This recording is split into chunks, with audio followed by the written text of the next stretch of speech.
আপনার কাছে মানুষ জিজ্ঞেস করে আপনি কি করেন। যদি আপনি বড় হয়ে থাকেন তাহলে আপনার কাছে মানুষ জিজ্ঞেস করে আপনি কি করেন। আর যদি আপনি ছোট হয়ে থাকেন আপনার কাছে মানুষ জিজ্ঞেস করে আপনার বাবা কি করে। তার কিন্তু আপনি কি করেন, আপনার বাবা কি করে এটা জানার কোনো প্রয়োজন নেই, এটা জেনে তার কোনো লাভ নেই। তারপরেও সে জিজ্ঞেস করে, কারণ আপনাকে সে কতটুকু সম্মান দিবে, আপনাকে সে কেমন চোখে দেখবে। আপনার বাবার কর্ম দেখে আপনাকে সম্মান দিবে, আপনার কর্ম দেখে আপনাকে সম্মান দিবে। দেখেন, এই যুগে মানুষকে মানুষ সম্মান দেয়, এই যুগে মানুষকে মানুষ ভালো চোখে দেখে তার স্থান দেখে, তার স্ট্যাটাস দেখে, সে কি করে, তার কত টাকা আছে, সে ধনী না গরিব, তার বাবা ধনী না গরিব।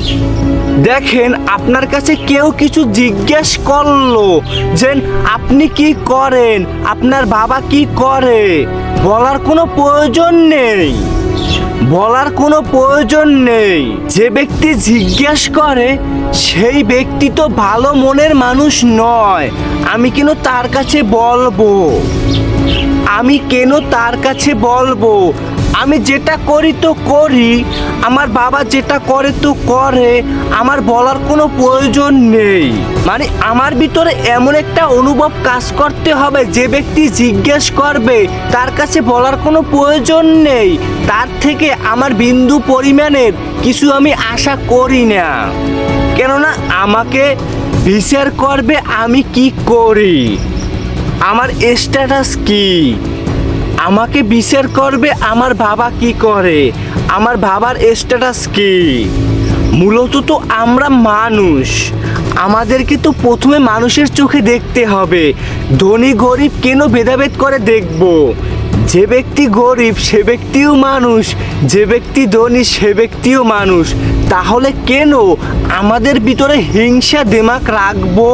কেন মানুষের কর্ম স্ট্যাটাস দেখে তাকে বিচার করব, তাকে ওই পর্যায়ে সম্মান দিব? কেন? এই ধরনের চিন্তা ভাবনা আপনার মস্তিষ্ক থেকে রিমুভ করেন।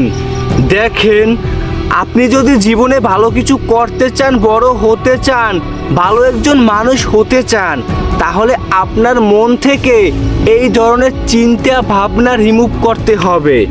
যদি এটা পারেন তাহলে আপনার দ্বারা সব কিছুই সম্ভব। দেখেন, আপনি মানুষের স্ট্যাটাস দেখে তার সঙ্গে কথা বলেন, তার সাথে মিশেন। আপনি দেখেন তো একটাবার আপনার দিকে তাকিয়ে আপনার স্ট্যাটাস কোথায়। হ্যাঁ, আপনার কর্মস্থান বড়, কিন্তু আপনি কেমন আছেন? আপনি তো ভালো নেই, যাকে ছোট করে দেখেন তার থেকেও তো আপনি খারাপ আছেন। তাহলে কেন আমি কি করি, আমার বাবা কি করে, এটা আপনার কেন জানতে হবে? এটা জেনে কেন আমাকে ওই পরিমাণে ভ্যালু দিবেন? দরকার নেই তো। নিজের দিকে তাকান, নিজেকে বুঝেন, এই ধরনের চিন্তা ভাবনা মস্তিষ্ক থেকে রিমুভ করেন, ভালো মানুষ হন। ভালো মানুষ হন, আল্লাহও আপনাকে সঙ্গ দিবে। খারাপ মানুষ হন, আল্লাহ আপনার সঙ্গে থাকবে না।